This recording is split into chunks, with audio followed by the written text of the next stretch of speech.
us from New York. So, welcome to the program.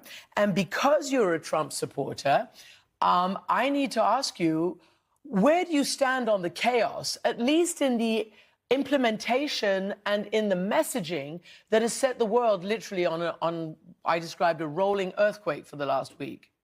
Sure. Well, look, it's a great question. A lot of folks contact me, and we were discussing earlier, especially overseas, and they asked me, can you help us decode a little bit what's happening here? So, again, we know President Trump's negotiating strategy is about strength and uncertainty, and he has this colossal mixture of those two things that he tries to use to his advantage.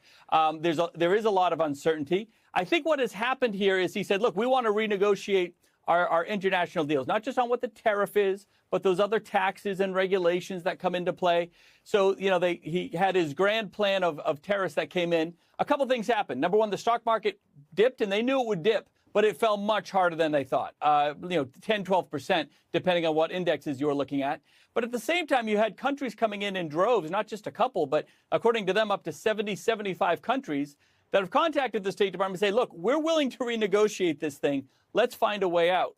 And so those two, kind of the positive and the negative of that, kind of came together, where obviously he made yet a bit of I won't call it a reversal, but a new strategy and decision, and said, well, we're going to pound on China. They clearly don't want to come to the table. They clearly are being stubborn. But you guys are partners. You guys are friends around the world. We're happy to do this, and let's give ourselves 90 days, a 90-day reprieve, and see how we can all strike a better deal. And they're deals that haven't been renegotiated and really looked into for decades for some of these countries. Okay, so it's a great opportunity for America, but they gotta close these deals. Okay, so Governor Sununu, you're putting a good spin on it, and we're talking, about the reaction to the reaction, and the markets didn't dip; they tanked.